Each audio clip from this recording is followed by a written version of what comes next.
Assalamualaikum. Hari ini kita belajar lagi tentang tema 3, subtema 2, tugasku sehari-hari di sekolah. Siti dan teman-temannya bersekolah di Sekolah Dasar Negeri Nusantara 01. Berikut ini adalah denah lokasi Sekolah Dasar Negeri Nusantara 01, sekolahnya Siti. Di lingkungan Sekolah Dasar Negeri Nusantara 01 terdapat sawah, kemudian juga ada puskesmas, toko, rumah warga, fotokopi, dan balai kelurahan. Kemudian jalan di depan sekolah Siti itu namanya Jalan Nusantara, ya. Sekarang mari kita jawab pertanyaan berikut. Ya. SDN Nusantara 01 terletak di Jalan Nusantara, tepatnya nomor 10. Jadi Jalan Nusantara nomor 10 sesuai di bacaan ya. Berikutnya, di samping kanan dan kiri SDN Nusantara 01 terdapat ya, samping kanan dan kiri. Ya, mari kita ingat-ingat kembali kalau gambarnya itu berada di atas jalan, nanti kanan dan kirinya itu berkebalikan dengan tangan kita. Ya, jadi kalau tangan kita tangan kiri berarti arahnya adalah arah kanan. Sedangkan kalau tangan kita tangan kanan arahnya adalah arah kiri. Ya, kebetulan samping kanan dan kirinya sekolah Siti itu sama ya, sama-sama sawah ya. Jadi mari kita ingat-ingat lagi. Jadi kalau tangan kiri kita itu menunjuk arah kanan, kemudian tangan kanan kita menunjuk arah kiri. Kemudian kalau gambarnya itu berada di bawah jalan, nanti arah kanan kirinya sama dengan arah tangan kanan kiri kita ya. Tangan kiri, kemudian tangan kanan juga mengarah ke arah kanan. Kemudian mengapa gambar-gambar rumah itu kok menghadap kita ya? Ya, jadi pernah nggak kalian membayangkan kalau kalian sedang di jalan, bangunan-bangunan itu, bangunan-bangunan di pinggir jalan itu hanya tampak belakangnya? Pernah menemui tidak? Ya, pasti tidak ya. Jadi semua bangunan itu pasti kebanyakan mengarah atau menghadap ke jalan. Lalu mengapa pada gambar ini kok gambarnya tidak mengarah ke jalan? Ya, tujuannya biar kalian tertarik aja dengan gambar ini, lebih menarik buat kalian. Ya, coba misalkan kalau gambarnya itu tampak belakang aja, pasti kalian tidak merasa tertarik dengan gambar itu. Ya. Jadi kalau sebenarnya gambarnya itu harusnya menghadap ke jalan ya, berarti harus tampak belakang. Tapi tidak ditampak belakang, biar kalian melihatnya lebih menarik ya, biar lebih jelas itu bangunan apa, gedung apa ya. Jadi pertanyaan berikutnya tadi, di samping kanan dan kiri SDN Nusantara terdapat sawah ya. Kemudian soal berikutnya, di seberang SDN Nusantara 01, seberang berarti seberang itu di depan, harus menyeberang jalan. Ya, kalau dari SDN Nusantara 01, kalian menyeberang jalan berarti kalian akan sampai pada rumah warga. Selain rumah warga, yang masih berada di depan SDN Nusantara 01 itu juga ada fotokopi dan toko ya. Ya. Jadi ada rumah warga, ada toko, dan ada tempat fotokopi. Pertanyaan berikutnya, tempat yang terletak di antara rumah warga dan puskesmas. Di antara rumah warga dan puskesmas. Kalau ada kata di antara berarti di tengah-tengahnya. Ya, di tengah-tengah rumah warga dan puskesmas ada apa? Ada toko ya. Jadi di antara puskesmas dan rumah warga ada toko. Pertanyaan berikutnya, tempat yang terletak di antara rumah warga dan balai kelurahan. Jadi di antara rumah warga dan balai kelurahan, di tengah-tengahnya ada tempat fotokopi. Ya. Kemudian ada pertanyaan lagi ini. Di sebelah kanan puskesmas terdapat, ya, sebelah kanan puskesmas. Nah, kita lihat dari arah kanannya berarti sama dengan tangan kanan kita. Di sebelah kanan puskesmas adalah toko ya. Kemudian pertanyaan berikutnya, di sebelah kiri balai kelurahan terdapatnya sebelah kiri balai kelurahan ya. Arahnya berarti sama dengan tangan kiri kita, yaitu tempat fotokopi. Nah, itu tadi kita sudah mengingat-ingat bagaimana cara menentukan arah kanan dan kiri pada denah ya.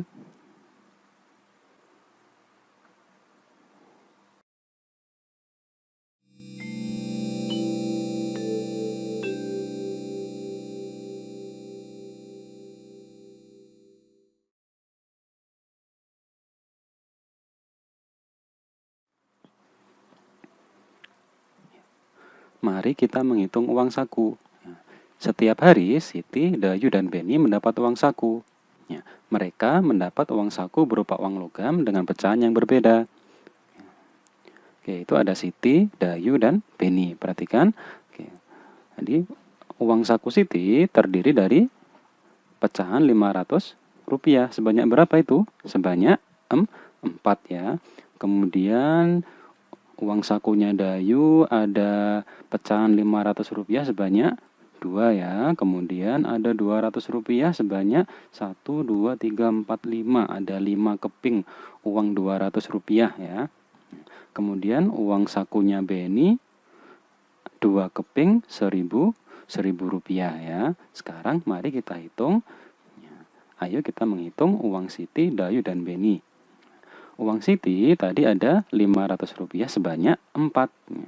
Kita hitung jumlahnya. 500 ditambah 500 itu 1000, ditambah 500, 1500, ditambah 500, 2000. Jadi kita jumlahkan 500-nya ada 4, ketemunya 2000. Penjumlahan 500 sebanyak 4 bisa diubah jadi perkalian, yaitu 4 kali 500. Jumlah totalnya 2000. Jadi uangnya Siti semuanya Rp2.000. Kemudian ada uang Dayu. Ya, uang Dayu tadi 500-nya ada 2, berarti 2 kali 500 sama dengan 1000. Kemudian uang Rp200-nya ada 5, berarti 5 kali 200. Hasilnya juga 1000. 1000 ditambah 1000, totalnya 2000. Jadi uang Dayu totalnya juga 2000. Yang terakhir uangnya Beni. Nah, uangnya Beni tadi 2 keping 1000-an. Jadi 1000-nya ada 2. 1000 ditambah 1000, 2000. Atau kalau mau dijadikan perkalian bisa, yaitu 2 dikali 1000. Hasilnya 2000. Nah, ternyata uang sakunya Siti, Dayu, dan Beni nilainya sama-sama 2000 totalnya ya. Tetapi pecahannya berbeda-beda. Sama-sama 2000 nilainya, tetapi pecahannya berbeda-beda. Jadi uang Rp2.000 itu bisa terdiri dari pecahan uang yang berbeda-beda. Contohnya saja tadi uangnya Siti Rp2.000 terdiri dari Rp500 sebanyak 4 keping. Kemudian uangnya Dayu Rp2.000 juga terdiri dari 2 keping 500-an dan 5 keping 200-an. Kemudian uangnya Beni, nilai totalnya 2000, tapi terdiri dari 2 keping uang 1000-an. Jadi uang 2000 itu bisa kita tukar atau bisa terdiri dari bermacam-macam pecahan nilai uang ya. Ya, sekarang mari kita mengenal nilai kelompok pecahan uang. Jadi beberapa pecahan uang kalau kita kelompokkan akan memiliki nilai tertentu. Perhatikan. Dalam kelompok yang pertama ada 2 keping uang Rp100. Berapa nilainya ya? 100 ditambah 100 berarti nilai uangnya adalah Rp200. Bagaimana kita menulisnya? Uang Rp200 itu kita tulis Rp 200,00. Kelompok berikutnya ada 1 keping 500-an dan 1 keping 100-an. Berapa nilainya? 500 ditambah 100 berarti 600 rupiah. Ditulis Rp 600,00 Rp600. Kelompok yang ketiga ada Rp100, Rp100 dan Rp200. Berapa nilai totalnya? 100 ditambah 100, 200 ya. Kemudian ditambah 200 lagi, Rp400. Kita tulis Rp400. Nah, ditulis Rp 400,00.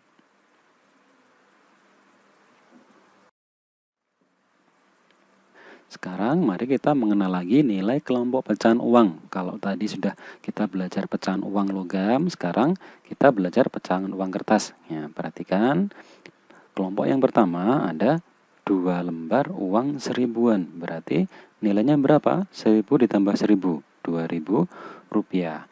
Ditulisnya bagaimana Rp2.000 itu? Rp 2000,00. Jadi diingat lagi kalau menuliskan uang ribuan ada tanda pemisahnya yaitu tanda titik. 2 titik, kemudian 0 sebanyak 3 yang menandakan ribu. 2000. Kemudian koma 00. Kelompok berikutnya ada 3 lembar uang seribuan. 1000 ditambah 1000 ditambah 1000. Berapa nilainya? Rp3.000. Ditulis Rp 3.000,00. Rp3.000. Kelompok yang ketiga ada 2 lembar uang. Lembar yang pertama uang 2000-an, lembar yang kedua uang 1000-an. 2000 ditambah 1000, nilainya Rp3.000. Ditulis Rp 3.000,00. Kita baca Rp3.000.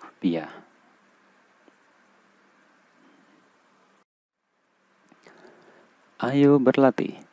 Tentukan nilai pecahan uang berikut. Yang pertama ada 1 lembar uang seribuan dan 1 keping uang seribuan. Berapa nilainya? 1000 ditambah 1000, Rp2.000. Ditulis Rp 2.000,00. Yang kita baca Rp2.000. Kemudian kelompok berikutnya ada 4 lembar uang. Yang seribuan ada 1, 2, 3. 3 lembar uang seribuan. Dan 1 lembar uang 2000-an. Seribuan ada 3 lembar, berarti 1000, 2000, 3000. Yang seribuan nilainya 3000. Kemudian ditambah dengan 1 lembar 2000-an. 3000 ditambah 2000, Rp5.000. Ini nilainya Rp5.000. Kemudian kita tulis Rp 5.000,00. Dibacanya Rp5.000.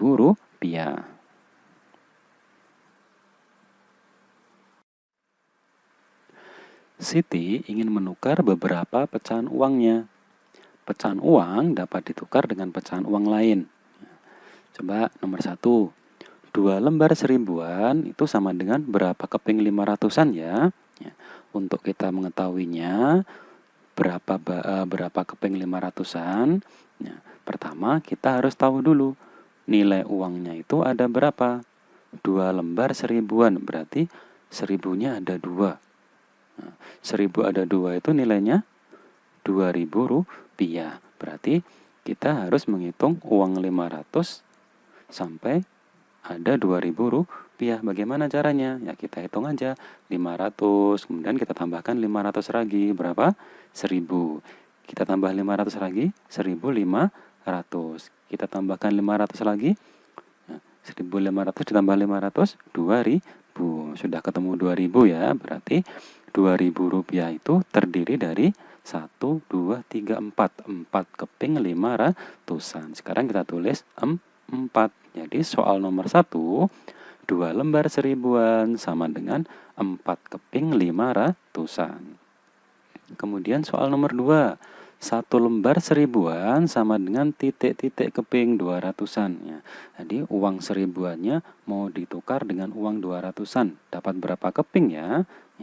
Kita lihat dulu. 1 lembar seribuan berarti nilainya Rp1.000. Kita tukarkan dengan 200-an. Caranya bagaimana biar kita tahu? Kita menghitung uang Rp200, kita jumlahkan sampai ketemu nilainya Rp1.000. 200 ditambah 200, 400. Kita tambah 200 lagi, 600. 600 tambah 200 lagi, 800. 800 kita tambah 200 lagi, 1000. Aduh, sudah ketemu 1000 ya. Nilainya pas sama. Berarti sekarang kita hitung ada berapa keping Rp200-nya? 1, 2, 3, 4, 5. Berarti 5 keping 200-an itu nilainya Rp1.000. Sekarang kita bisa menjawab 1 lembar seribuan sama dengan 5 keping 200-an.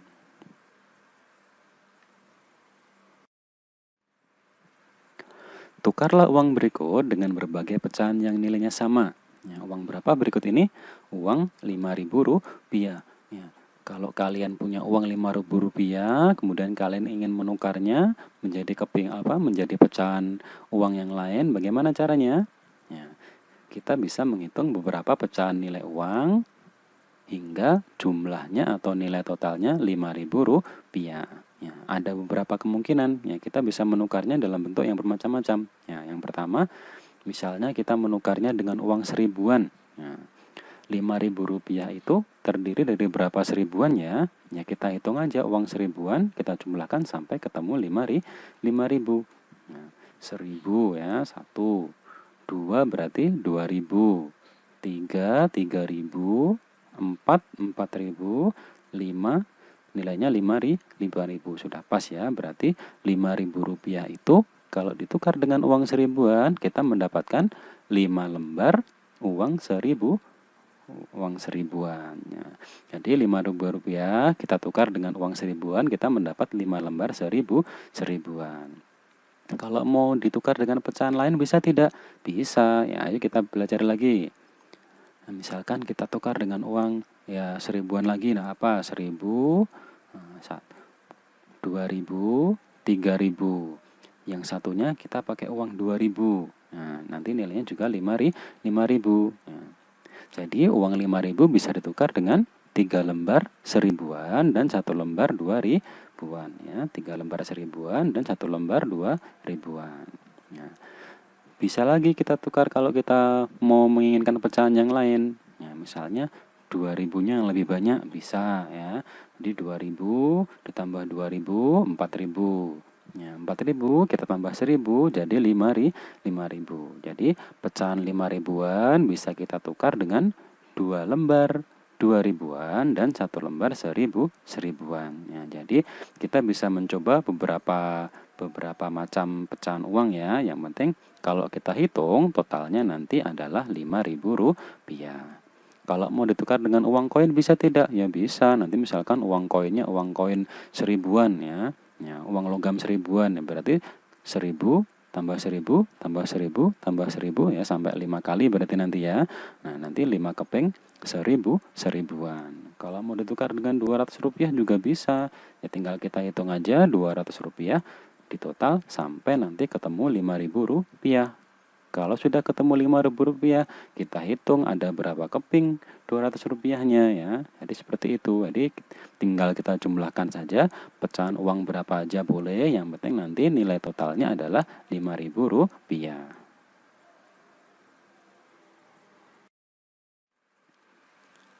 Perhatikan harga barang-barang berikut. Ya, barang-barang berikut ini adalah barang yang dijual Siti dan teman-temannya ketika kegiatan pasar kelas. Yang pertama ada pisang goreng yang harganya Rp500. Kemudian ada es sirup harganya Rp1.000. Kemudian ada es jeruk harganya Rp2.000. Dan yang terakhir ada buku tulis harganya Rp3.000. Mari kita pasangkan barang-barang berikut dengan harga yang sesuai. Jadi ada pisang goreng, ada es jeruk, ada es sirup, dan buku tulis. Kemudian di sebelah kanan itu ada kelompok pecahan uang. Coba kita perhatikan dulu kelompok pecahan uang yang pertama ada 2 keping 500-an, nilainya adalah Rp1.000. Kemudian kelompok yang kedua ada selembar 1.000-an dan selembar 2.000-an, berarti 1.000 tambah 2.000 nilainya Rp3.000. Kelompok yang ketiga 2 lembar 1.000-an, berarti 1.000 tambah 1.000 nilainya Rp2.000. Kelompok yang terakhir ada 2 keping 200-an dan 1 keping 100-an, berarti nilainya 200 tambah 200 itu 400, ditambah lagi 100 berarti Rp500. Jadi kelompok uang yang pertama tadi nilainya Rp1.000, yang kedua Rp3.000, kelompok yang ketiga Rp2.000, dan kelompok yang terakhir Rp500. Ya, sekarang mari kita pasangkan pisang goreng. Pisang goreng tadi harganya Rp500. Oh, berarti kelompok yang paling bawah Rp500. Kemudian es jeruk harganya Rp2.000. Rp2.000 tadi adalah kelompok yang ketiga. Iya. Jadi 2 lembar uang seribuan. Kemudian yang ketiga itu ada es sirup. Es sirup harganya Rp1.000. Rp1.000 tadi kelompok yang paling atas ya, 2 keping 500-an. Kemudian yang terakhir buku tulis harganya Rp3.000. Ya, Rp3.000 itu adalah kelompok yang kedua, 1 lembar seribuan dan 1 lembar 2.000-an. Sekarang kita jawab pertanyaan berikutnya. barang apa yang harganya paling murah? Ya, dari keempat barang tadi yang paling murah adalah yang harganya berapa? Yang harganya Rp500. Apa tadi yang harganya Rp500? Yaitu pisang goreng ya. Kemudian nomor 2, barang apa yang harganya paling mahal? Yang paling mahal itu ada 500, 1000, 2000, dan 3000. Berarti yang paling mahal adalah yang Rp3.000. Apa barangnya? Buku tulis. Jadi yang paling mahal adalah buku tulis. Ya. Sekarang yang nomor 3, urutkan barang-barang tersebut dari yang paling murah. Ya, jadi yang harganya paling murah adalah Rp500, yaitu pisang goreng.